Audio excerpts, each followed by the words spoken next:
लोक प्रशासन विषय पर यह 18th क्लास है। आज के इस क्लास में हम लोग मुख्य सचिव के बारे में अध्ययन करेंगे। मुख्य सचिव जैसा नाम से ही स्पष्ट है, यह राज्य के सचिवों में सर्वोच्च और सबसे प्रमुख सचिव होता है। राज्य के प्रशासनिक पद सोपानिक व्यवस्था में यह शीर्ष पद होता है। इसके ऊपर और कोई प्रशासनिक पदधारी नहीं होता, बल्कि इसके ऊपर राजनीतिक पदधारी मुख्यमंत्री स्वयं होते हैं। इस प्रकार यह राज्य के प्रशासनिक पद सोपान का शीर्ष पद है। राज्य के पदाधिकारियों के पद सोपान का शीर्ष पद है। राज्य के नौकरशाहों के पद सोपान का शीर्ष पद है। इसके ऊपर कोई प्रशासनिक पदधारी नहीं होता। इसके ऊपर राजनीतिक पदधारी स्वयं मुख्यमंत्री होते हैं। मुख्य सचिव राज्य के सचिवालय का सर्वोच्च होता है। मुख्य सचिव राज्य के सचिवालय का प्रमुख प्रशासक होता है। अब ये इस बात को समझाने के लिए मैंने एक राज्य के प्रशासन की रूपरेखा बनाई है। सबसे नीचे क्षेत्रीय कार्यालय या निदेशालय होते हैं, जिनके द्वारा कार्यों को किया जाता है। उसके ऊपर सचिवालय होता है, जहां से नीतिगत निर्णय लिए जाते हैं और निर्देश दिए जाते हैं। इस सचिवालय का प्रमुख प्रशासक मुख्य सचिव होता है। अब जब आप इस प्रशासनिक रूपरेखा को देखेंगे तो आपको यह बहुत ही स्पष्ट हो जाएगा कि राज्य की जो प्रशासनिक पद सोपानिक व्यवस्था है, उसके शीर्ष पर, सर्वोच्च शीर्ष पर मुख्य सचिव होता है और उसके ऊपर राजनीतिक पदधारी मुख्यमंत्री ही होते हैं। इस प्रकार वह अपने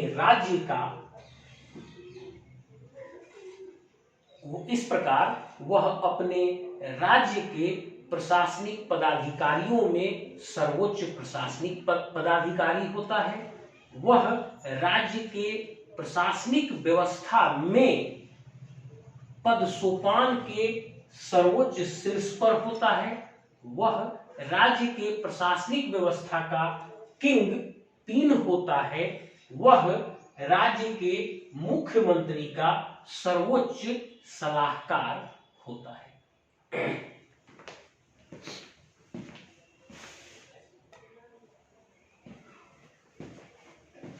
अब मुख्य सचिव का इंट्रोडक्शन समझने के बाद हम देखेंगे कि मुख्य सचिव के रूप में किन पदाधिकारियों को और कैसे नियुक्त किया जाता है। देखिए,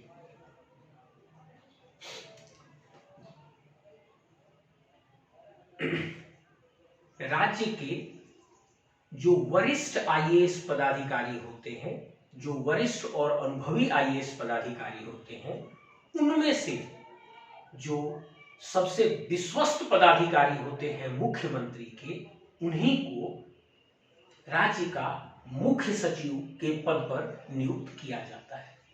यहाँ पर दो बात आप बहुत ध्यान से समझिएगा। मैंने इंट्रोडक्शन पोर्शन में ही यह बात कहा था कि राज्य की प्रशासनिक पद सोपानिक व्यवस्था में,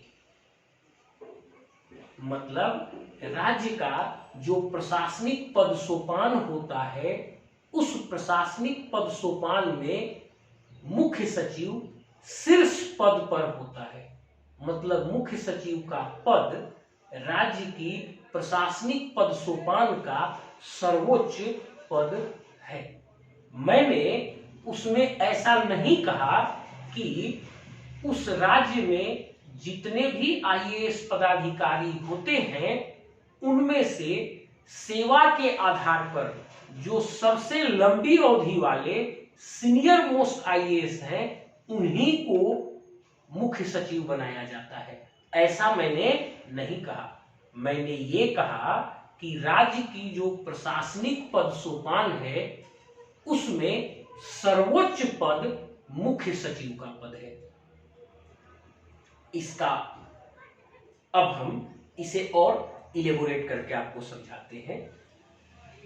राज्य के मुख्य सचिव का पद राज्य के प्रशासनिक व्यवस्था का सर्वोच्च पद है, लेकिन यह आवश्यक नहीं है कि उस राज्य के जो सेवा के आधार पर सीनियर मोस्ट आईएएस पदाधिकारी होंगे उन्हीं को उस पर बिठाया जाएगा। नहीं, ऐसा नहीं है। उस राज्य के जो सीनियर आईएएस पदाधिकारी होते हैं उनमें से जो मुख्यमंत्री के सबसे विश्वस्त पदाधिकारी होते हैं उन्हीं को राज्य के मुख्य सचिव के पद पर बिठाया जाता है। और जिस किसी आईएएस पदाधिकारी को राज्य के मुख्य सचिव के पद पर बिठा दिया जाता है वे बाय डिफॉल्ट सर्वोच्च पदधारी हो जाते हैं, क्योंकि वह पद राज्य की प्रशासनिक व्यवस्था का सबसे ऊपर वाला पद है। अब इस बात को मैं निचोड़ में एक पंक्ति में कहता हूं कि राज्य में मुख्य सचिव का पद प्रशासनिक व्यवस्था का सर्वोच्च पद है। इस पद पर उस राज्य के सीनियर आईएएस अधिकारियों में से मुख्यमंत्री के जो सबसे विश्वस्त आईएएस पदाधिकारी होते हैं उन्हें मुख्य सचिव के पद पर पदस्थापित किया जाता है। और इस प्रकार आप पाएंगे कि जब जब सरकारें बदलती हैं तब तब मुख्यमंत्री की पसंद और विश्वास के अनुसार राज्य के मुख्य सचिव भी बदलते हैं।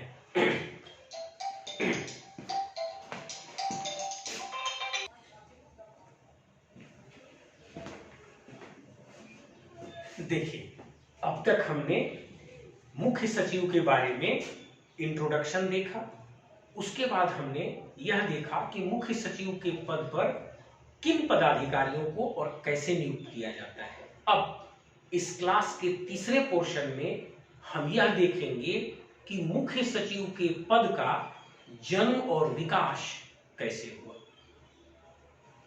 अभी जो हम मुख्य सचिव के बारे में पढ़ रहे हैं यह राज्य का मुख्य सचिव है। अभी मुख्य सचिव का पद राज्य की सरकार में है, लेकिन इस पद का जन्म केंद्र की सरकार में हुआ था और धीरे धीरे यह केंद्र की सरकार से लुप्त हो गया और यह पद राज्य की सरकार में प्रमुख पद बन गया। इसको समझने के लिए आपको ब्रिटिश शासन के समय तक जाना पड़ेगा।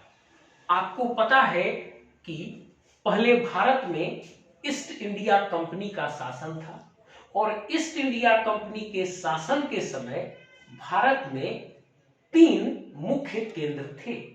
पहला केंद्र था बंगाल, दूसरा केंद्र था बंबई, तीसरा केंद्र था मद्रास।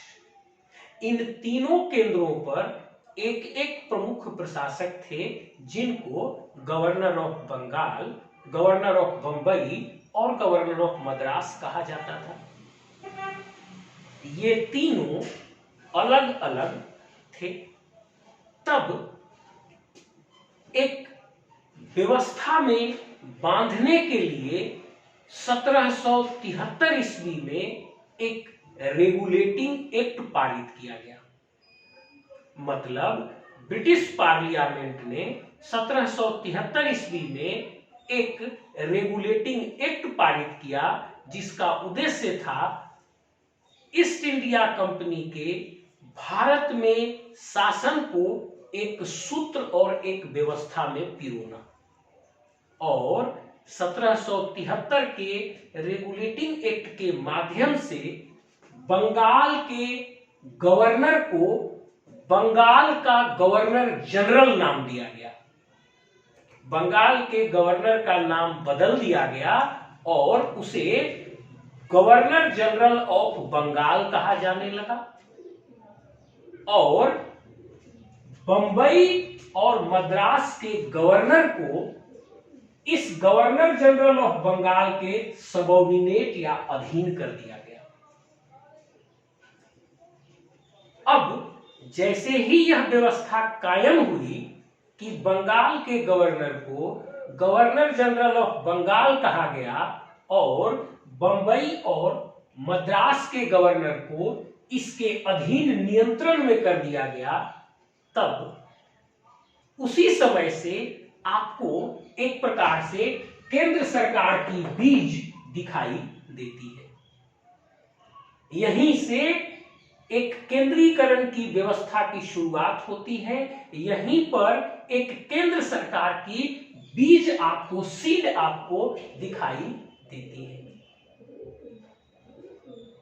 और अगर इस व्यवस्था को देखें तो उस समय के लिए बंगाल का जो गवर्नर जनरल था वह केंद्र का सरकार हो गया और ये जो दोनों रहे ये राज्य की सरकार के रूप में रहे। अब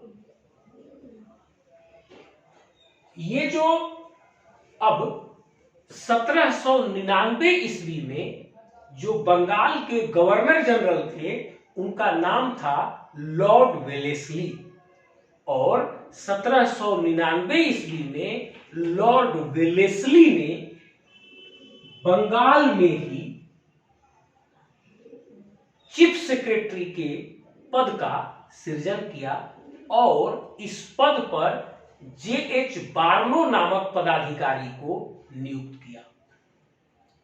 मतलब चीफ सेक्रेटरी के पद का सृजन लॉर्ड वेलेस्ली के द्वारा 1799 ईस्वी में बंगाल में किया गया और इस पद पर स्थापित होने वाले प्रथम व्यक्ति J.H. बार्लो थे।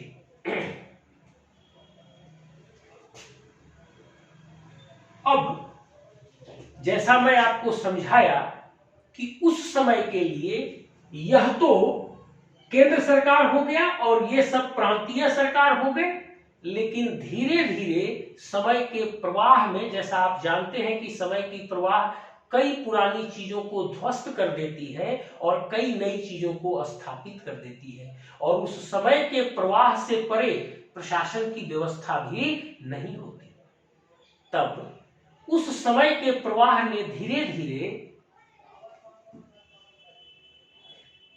मुख्य सचिव के पद को केंद्र सरकार में विलुप्त कर दिया और उसके तर्ज पर विभिन्न राज्य सरकारों में मुख्य सचिव के पद का सृजन किया गया और धीरे धीरे यह सशक्त और सबल रूप से स्थापित पद कायम हो गया। इस प्रकार अब हम इन पूरी बातों को निचोड़ में कहते हैं।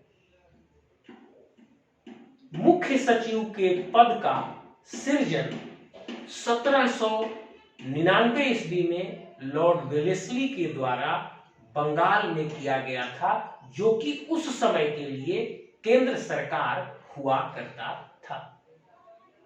इस पद पर बैठने वाले प्रथम व्यक्ति J.H. बार्लो थे।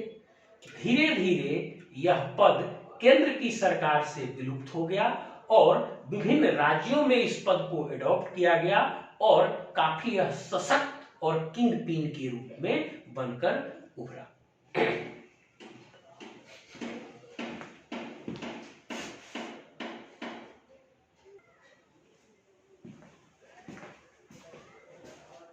अभी हमारे देश के सभी राज्यों की प्रशासनिक व्यवस्था में मुख्य सचिव अर्थात चीफ सेक्रेटरी का पद स्थापित है। और जब प्रशासनिक सुधार आयोग प्रथम 1966 में नियुक्त किया गया,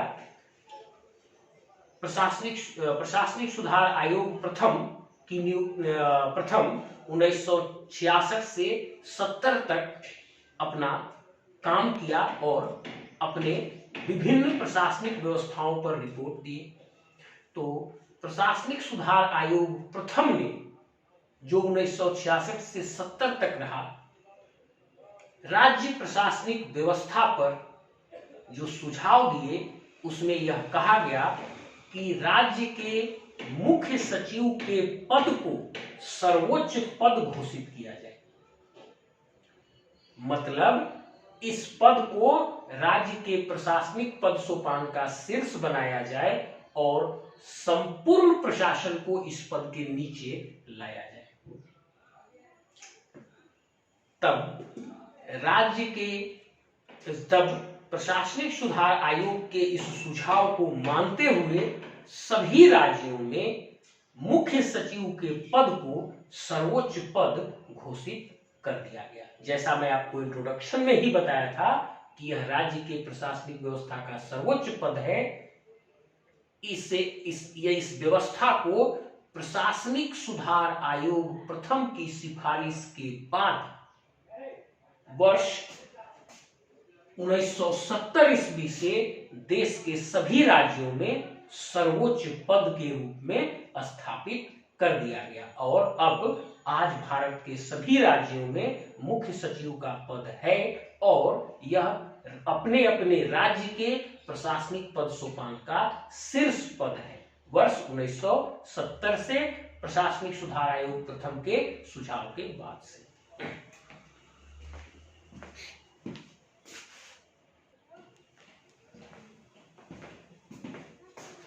प्रशासनिक सुधार आयोग प्रथम ने मुख्य सचिव के बारे में एक और सिफारिश दिया था। वह सिफारिश था कि मुख्य सचिव के पद के संबंध में एक अवधि प्रणाली अर्थात टेन्योर सिस्टम भी लागू किया जाए।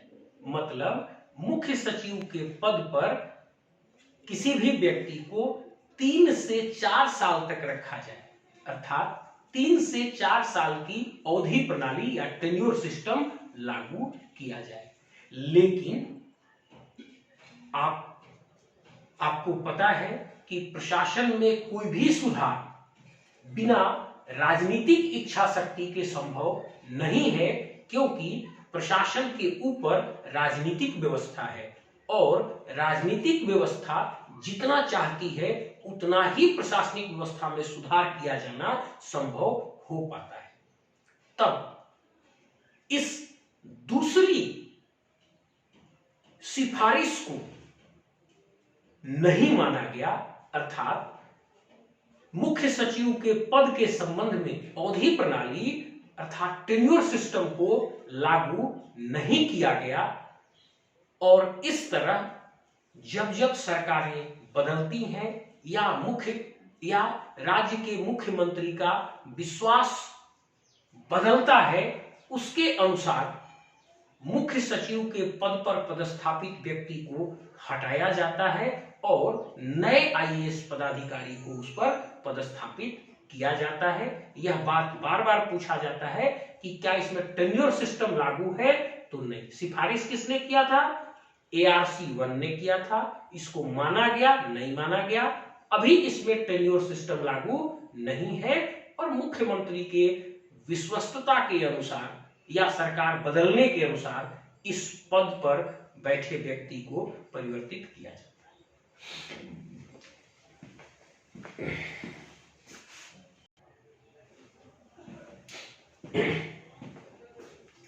अब देखिए, हम राज्य के मुख्य सचिव के कार्यों को देखेंगे। हमने अपने पहले के क्लास में आपको बताया था कि संविधान के धारा 77 में राष्ट्रपति को यह अधिकार प्राप्त है कि वे एलोकेशन ऑफ बिजनेस रूल्स और ट्रांजैक्शन ऑफ बिजनेस रूल्स बनाए और उस एलोकेशन ऑफ बिजनेस रूल्स और ट्रांजैक्शन ऑफ बिजनेस रूल्स के अनुसार ही यह तय होता है कि केंद्र सरकार में कितने विभाग होंगे, अर्थात केंद्र सरकार के सचिवालय में कितने विभाग होंगे और कार्यों को कैसे किया जाएगा। उसी प्रकार से संविधान के अनुच्छेद 166 में राज्य के गवर्नर को यह शक्ति दी गई है कि वे राज्य सरकार के संबंध में ट्रांजैक्शन ऑफ बिजनेस रूल्स और एलोकेशन ऑफ बिजनेस रूल्स बनाए। तब प्रत्येक राज्य के गवर्नर संविधान की धारा 166 में दी गई शक्तियों का प्रयोग करते हुए उस राज्य के लिए एलोकेशन ऑफ बिजनेस रूल्स तथा ट्रांजैक्शन ऑफ बिजनेस रूल्स बनाते हैं। इस एलोकेशन ऑफ बिजनेस रूल्स और ट्रांजैक्शन ऑफ बिजनेस रूल्स में बताया जाता है कि उस राज्य की सरकार में कितने विभाग होंगे, अर्थात उस राज्य सरकार के सचिवालय में कितने विभाग होंगे और उनके बीच कार्यों को कैसे किया जाएगा। यह जो एलोकेशन ऑफ बिजनेस रूल्स और ट्रांजैक्शन ऑफ बिजनेस रूल्स बनाया जाता है, उसी एलोकेशन ऑफ बिजनेस रूल्स और ट्रांजैक्शन ऑफ बिजनेस रूल्स में उस राज्य के मुख्य सचिव के कार्यों और शक्तियों के बारे में भी वर्णन रहता है। बहुत ध्यान से याद रखिएगा, जो ऑब्जेक्टिव प्रश्न आएंगे वो इतने ही महीन प्रकार के होंगे, आपको ये बात याद रखना पड़ेगा। और एसे राइटिंग वाला जो आंसर होगा उसमें भी जब इन बातों को आप बहुत तारतम्यता से लिखेंगे तो बहुत अच्छे अंक मिलेंगे। इसलिए मैं रिपीट कर देता हूं, भारत के संविधान के अनुच्छेद 166 में दी गई शक्तियों का प्रयोग करके प्रत्येक राज्य के गवर्नर उस राज्य की सरकार के संबंध में एलोकेशन ऑफ बिजनेस रूल्स तथा ट्रांजैक्शन ऑफ बिजनेस रूल्स बनाते हैं। इस एलोकेशन ऑफ बिजनेस रूल्स तथा ट्रांजैक्शन ऑफ बिजनेस अर्थात ट्रांजैक्शन ऑफ बिजनेस रूल्स में उस राज्य सरकार के कितने विभाग होंगे तथा कार्यों को कैसे किया जाएगा, इसके बारे में पूरी विवरण दी हुई होती है। गवर्नर के द्वारा बनाए गए इसी प्रत्येक राज्य के गवर्नर के द्वारा बनाए गए इसी एलोकेशन ऑफ बिजनेस रूल्स तथा ट्रांजैक्शन ऑफ बिजनेस रूल्स में ही उस राज्य के मुख्य सचिव के कार्यों और शक्तियों का भी विवरण दिया हुआ होता है। अब जैसे यदि आप बिहार या झारखंड के मुख्य सचिव के कार्यों और शक्तियों को समझना चाहेंगे, तब आपको उस रेस्पेक्टिव राज्य के गवर्नर के द्वारा जो latest allocation of business rules तथा ट्रांजैक्शन ऑफ बिजनेस रूल्स बनाए गए हैं उनको आप देखेंगे तो वहां पर आपको अपने राज्य सरकार के मुख्य सचिव की कार्य और शक्तियों का पता चलेगा। थोड़े बहुत अंतर के साथ विभिन्न राज्यों में मुख्य सचिव की कार्य और शक्तियां लगभग एक जैसी है। थोड़े बहुत अंतर के साथ विभिन्न राज्यों में मुख्य सचिव की कार्य और शक्तियां लगभग समान हैं और इनके जो कार्य और शक्तियां हैं जो मुख्य हैं उनके बारे में हम अभी आगे के क्लास में देखेंगे। हालांकि चीफ सेक्रेटरी राज्य के प्रशासनिक व्यवस्था के शीर्ष पर है तो उनके कार्यों को उस तरह से इनुमरेट करना संभव नहीं हो सकता जैसे जिला के कलेक्टर के कार्यों को इनुमरेट करना, लेकिन फिर भी और उनकी पहुंच किसी भी विभाग में कहीं तक हो सकती है, लेकिन फिर भी जो मुख्य रूप से उनके द्वारा कार्य किए जाते हैं मैं उसे एक बार बोर्ड पर लिख लेता हूं और फिर मैं आपको एक एक करके एक्सप्लेन करता हूं।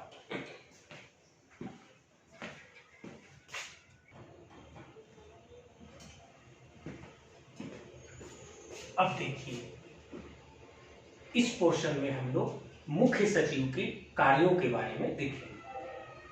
मुख्य सचिव का जो सबसे पहला कार्य है वो है सीएम का मुख्य सलाहकार के रूप में कार्य करना। आप जानते हैं, आपको मैं क्लास में पहले ही बता चुका हूं कि राज्य के जो सबसे वरिष्ठ और अनुभवी आईएएस पदाधिकारी होते हैं, उनमें से जो सीएम का सबसे विश्वस्त होता है उसे ही मुख्य सचिव के पद पर पदस्थापित किया जाता है। इस प्रकार आप दोनों तरह से देखें तो प्रशासनिक अनुभव, वरिष्ठता और मुख्यमंत्री का उनके प्रति जो विश्वास है, ये सभी बातों के आधार पर उनका चयन किया जाता है। अब वे चूंकि राज्य प्रशासन के सबसे अनुभवी व्यक्ति हैं और मुख्यमंत्री के सबसे विश्वासी व्यक्ति हैं, तब वे इस रूप में मुख्यमंत्री के सबसे मुख्य सलाहकार होते हैं और प्रशासन के विभिन्न पहलुओं पर वे मुख्यमंत्री को सही सही सलाह उपलब्ध कराते हैं। मुख्यमंत्री को किसी भी विषय पर यदि कोई सलाह चाहिए होता है, तब मुख्य सचिव वह जिस विभाग से भी रिलेटेड पहलू होता है उस विभाग से सभी डॉक्यूमेंट और पुरानी संचिकाओं को मिलाकर उससे सूचना इकट्ठा करते हैं, उसकी नीतियों को समझते हैं और फिर उसे मुख्यमंत्री के पास प्रस्तुत किया जाता है। और मतलब इस तरह से मुख्य सचिव अपने सचिवालय के उस विभाग से संपूर्ण छानबीन करके तथ्यों को एकत्रित करके मुख्यमंत्री को सलाह प्रदान करते हैं। अब जो इनका दूसरा कार्य है वो है मुख्यमंत्री तथा अन्य सचिवों के बीच एक कड़ी के रूप में काम करना। जैसा कि मैंने आपको पहले ही बताया है कि राज्य के प्रशासनिक व्यवस्था में सबसे नीचे क्षेत्रीय कार्यालय तथा निदेशालय होते हैं जो काम को करते हैं। उसके ऊपर सचिवालय होता है जहां पर नीतियों का निर्माण किया जाता है। अब इस सचिवालय में प्रत्येक विभाग का प्रभार एक वरिष्ठ आईएएस पदाधिकारी को दिया जाता है जो कि सचिव कहलाते हैं। अब इनके भी ऊपर मुख्य सचिव होते हैं और मुख्य सचिव के ऊपर मुख्यमंत्री होते हैं। तब आप उस पद सोपान को ही देखेंगे तो आपको दिखेगा कि मुख्यमंत्री के नीचे मुख्य सचिव और मुख्य सचिव के नीचे राज्य के सचिवालय के अन्य सभी सचिव। इस प्रकार से मुख्य सचिव राज्य के मुख्यमंत्री और राज्य के अन्य सचिवों के बीच में एक कड़ी का काम करते हैं। यदि राज्य के किसी भी सचिव को कोई सूचना देना होता है या किसी भी विषय पर जानकारी सीएम तक पहुंचाना होता है, तब वे संचिका सीधे नहीं भेज सकते। वह संचिका राज्य के मुख्य सचिव के माध्यम से जाता है। इस प्रकार से जो राज्य की प्रशासनिक व्यवस्था में संचार है, उस संचार में चीफ सेक्रेटरी मुख्य सचिव सीएम और अन्य सचिवों के बीच एक कड़ी है और उनके सीएम और अन्य सचिवों के बीच संचार का प्रवाह राज्य के मुख्य सचिव के माध्यम से ही होता है। अब जो मुख्य सचिव का तीसरा कार्य है वो है राज्य सरकार के मंत्रिमंडल सचिव के रूप में काम करना। बहुत ध्यान से इस बिंदु को समझिएगा।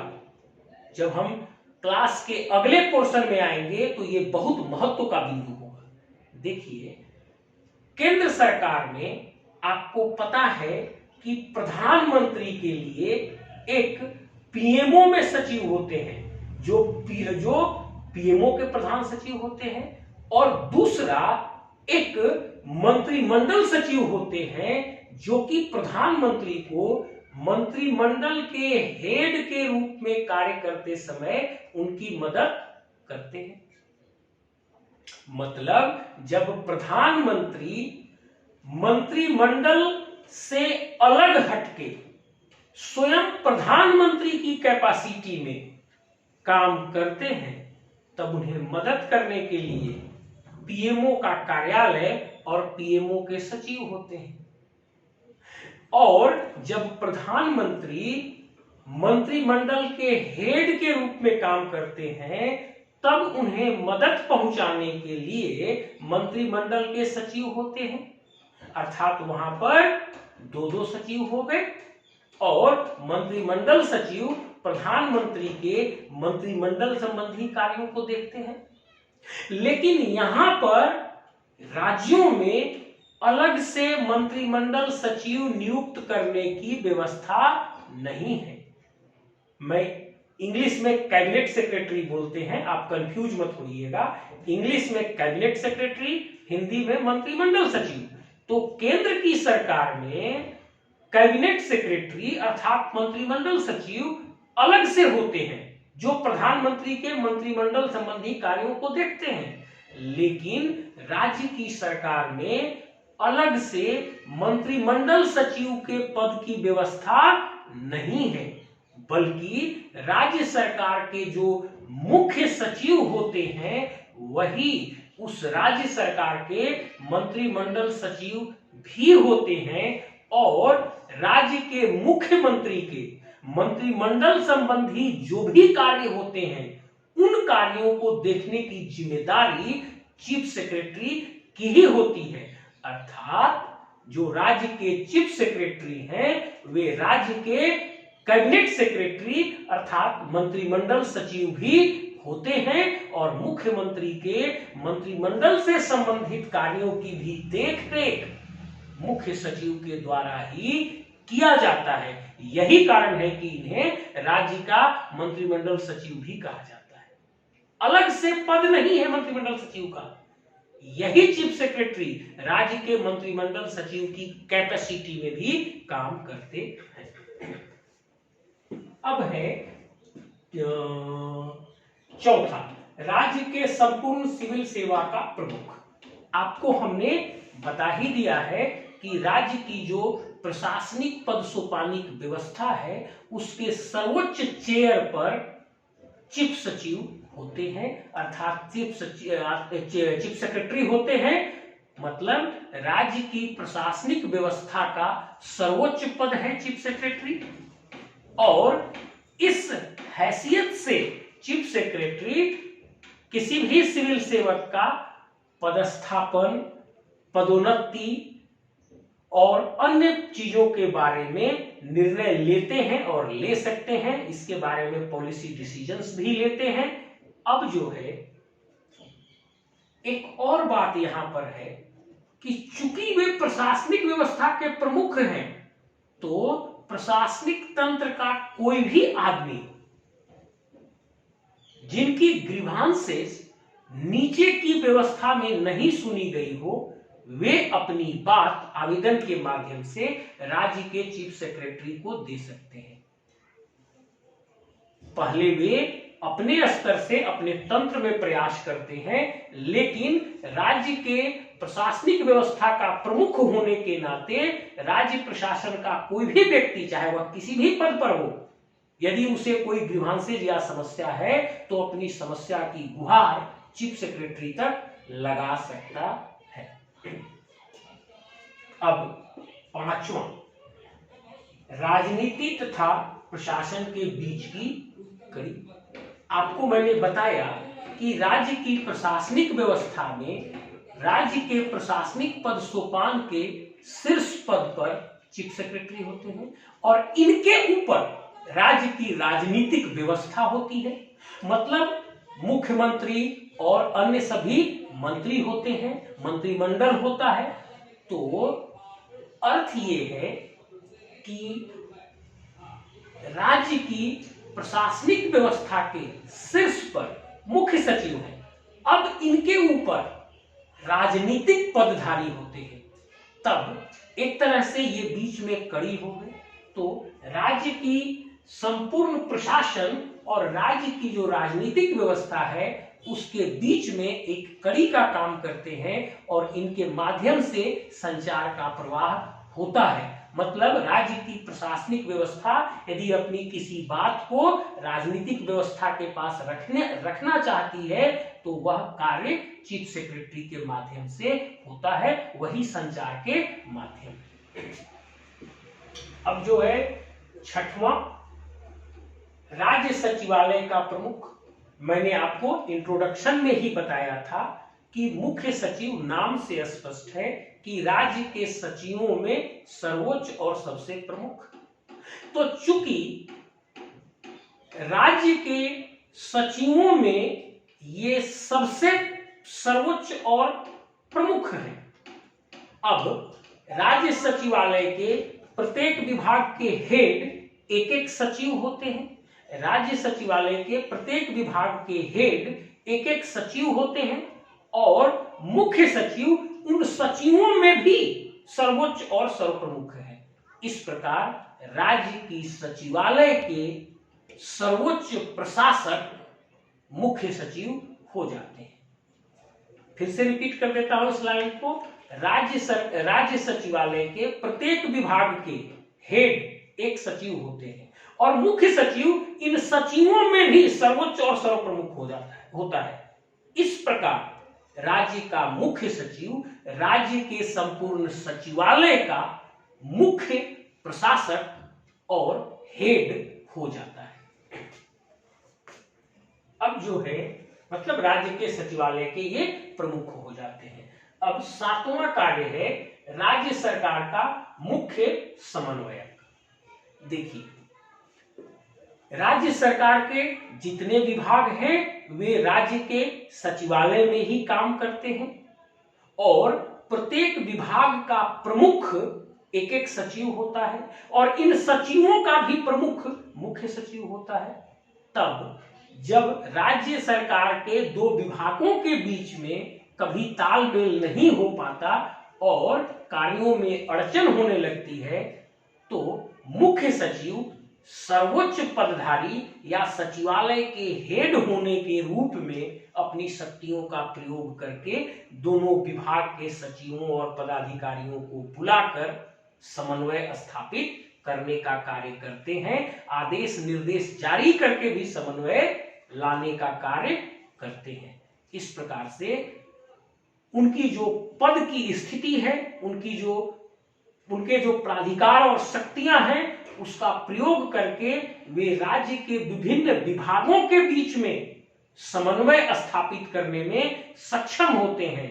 न केवल राज्य के सचिवालय के विभिन्न विभागों के बीच में बल्कि वे राज्य के सचिवालय और निदेशालय के बीच में भी समन्वय लाने में सक्षम होते हैं। और इस प्रकार से अगर समन्वय के बिंदु को देखिएगा तो इस मुख्य सचिव की समन्वयकारी शक्तियों को भी अगर आप देख लीजिएगा तो केवल एक मुख्यमंत्री की समन्वयकारी शक्तियों का विश्लेषण जब आप करने लगिएगा तो इस पर आप सिविल सेवा के पूरे एक मुख्य प्रश्न का उत्तर लिख सकते हैं।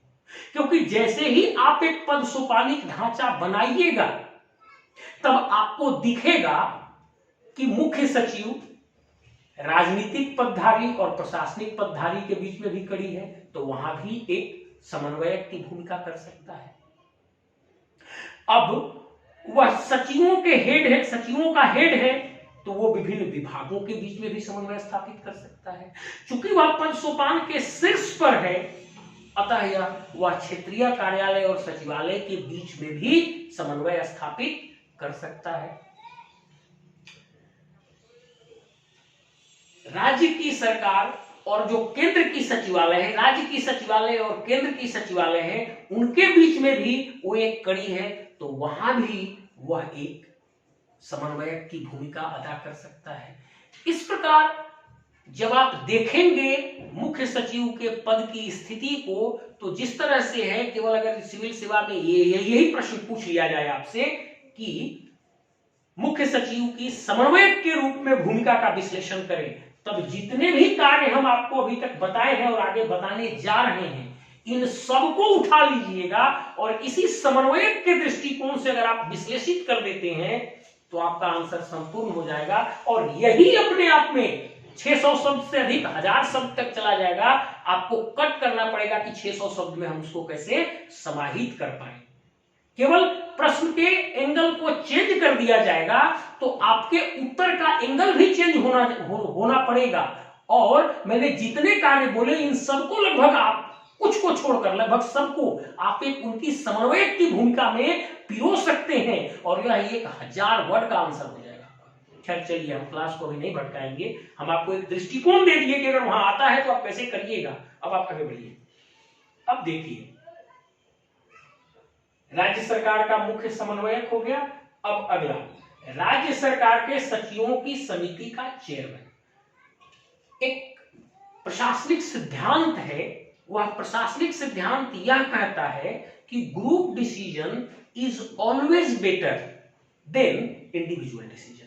मतलब समूह के द्वारा लिया गया निर्णय हमेशा एक व्यक्ति के द्वारा लिए गए निर्णय से बेहतर होती है, क्योंकि अलग अलग व्यक्ति उस प्रश्न के अलग अलग पक्षों को देखकर एक सही निर्णय ले पाते हैं। यही कारण है कि आप जिला स्तर पर देखिएगा तो जिला कलेक्टर के नेतृत्व में कई सारी समितियां होती हैं। जो भी महत्वपूर्ण निर्णय जिला स्तर पर लिए जाते हैं वे कलेक्टर के नेतृत्व में बनी समिति के द्वारा लिए जाते हैं।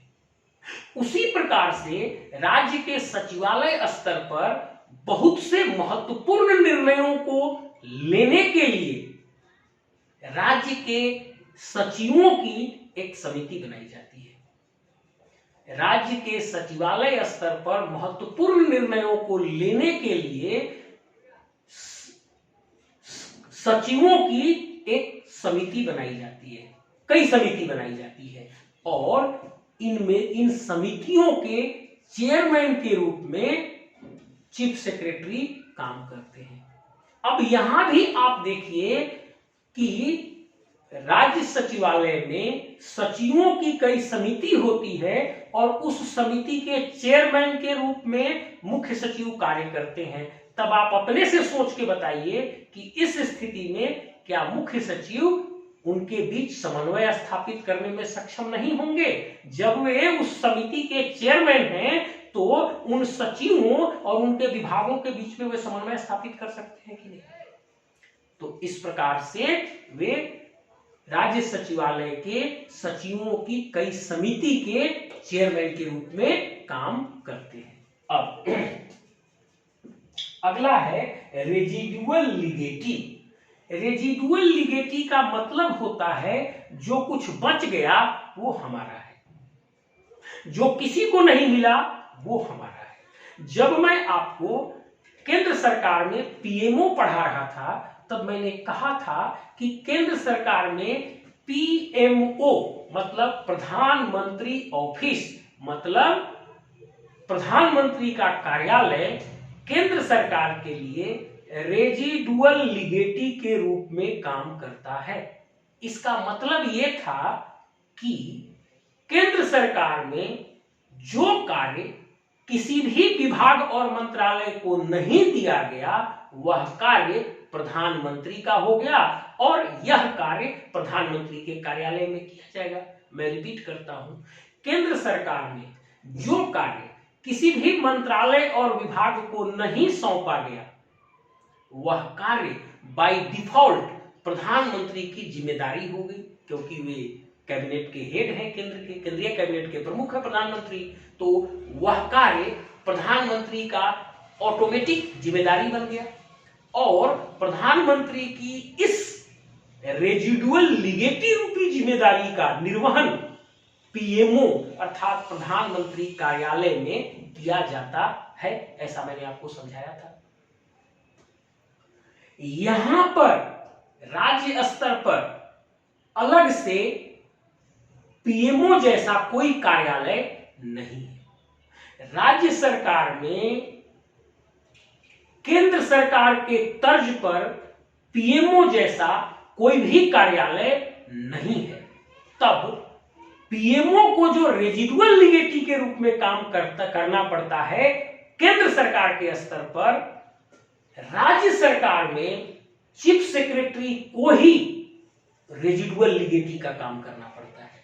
अब हम इस पूरी बात को एक पंक्ति में कहते हैं, केंद्र सरकार में रेजिडुअल लिगेटी के रूप में पीएमओ जो कार्य करता है, राज्य स्तर पर रेजिडुअल लिगेटी के रूप में वही कार्य चीफ सेक्रेटरी को ही करना पड़ता है।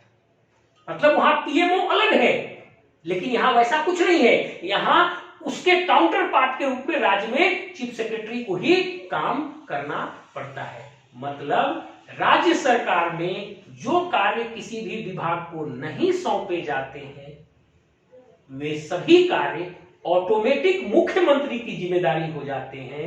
और चूंकि मुख्यमंत्री के प्रमुख सलाहकार है चीफ सेक्रेटरी, इसलिए वे सभी रेजिडुअल लिगेटी वाले कार्य चीफ सेक्रेटरी की जिम्मेदारी ऑटोमेटिक हो जाते हैं।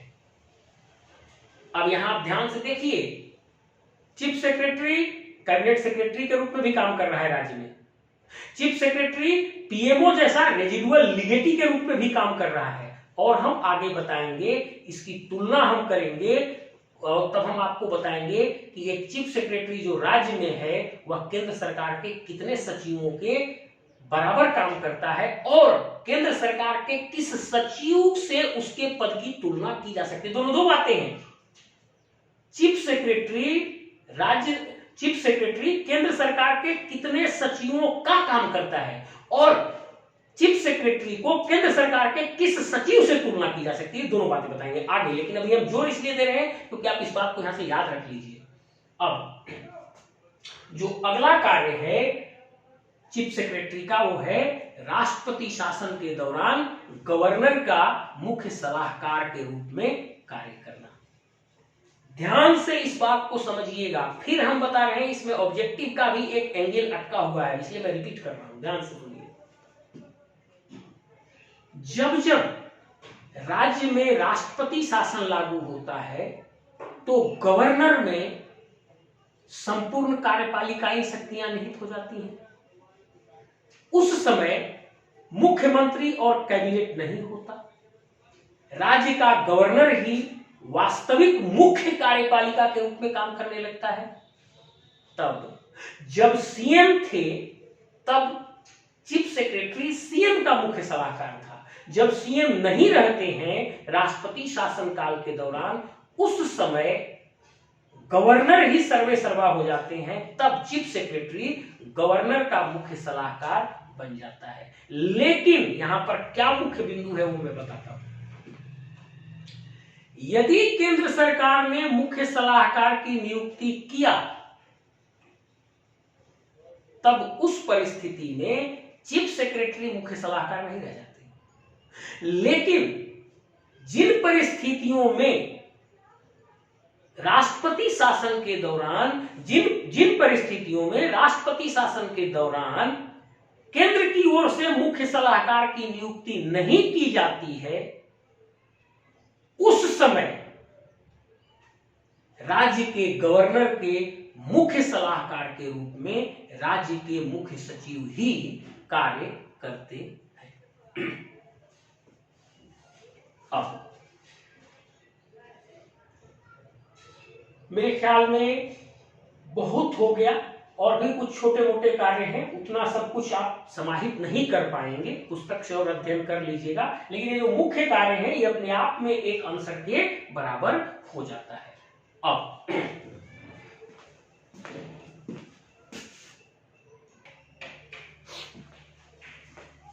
अब देखिए, मैंने आपको कहा था कि इस क्लास के अंतिम पोर्शन में मैं चीफ सेक्रेटरी की तुलना केंद्र सरकार के कुछ सचिवों के साथ करूंगा।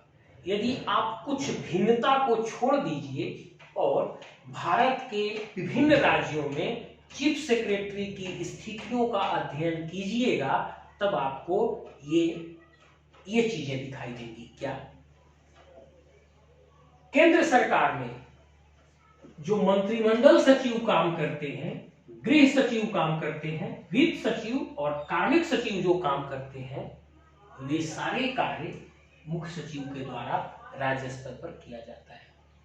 उतना ही नहीं, केंद्र स्तर पर जो पीएमओ होता है, जो रेजिडुअल लीगेटी के रूप में काम करता है, राज्य स्तर पर उस पीएमओ वाला रेजिडुअल लीगेटी का कार्य भी राज्य के मुख्य सचिव के द्वारा ही किया जाता है। मतलब यदि कुछ अंतरों को छोड़ दिया जाए तो भारत के विभिन्न राज्यों में राज्य के मुख्य सचिव के द्वारा केंद्र सरकार के 5 संस्थाओं का कार्य किया जाता है। मंत्रिमंडल सचिव, गृह सचिव, वित्त सचिव, कार्मिक सचिव तथा पीएमओ मतलब रेजिडुअल लीगेटी, और ये सभी कार्य राज्य स्तर पर मुख्य सचिव ही करते हैं। तो कार्य के रूप में देखिएगा तो राज्य के मुख्य सचिव के कंपेरेबल कोई भी एक सचिव का पद केंद्र में नहीं है, क्योंकि उतने सभी कार्यों को ये अकेले करते हैं। लेकिन ये कार्य की डाइवर्सिटी के आधार पर हमने आपको बताया। अब पद सोपान की तुल्यता के स्तर पर यदि आप देखेंगे तो राज्य के मुख्य सचिव का पद केंद्र सरकार के केवल सचिव के पद के बराबर तुलनीय है। मतलब जो मुख्य सचिव हैं वे केंद्र सरकार के सचिव के बराबर है। ये दोनों दो बातें हैं। हमने यहां तुलना किया कार्य के आधार पर और यहां तुलना किया पद की ऊंचाई के आधार पर।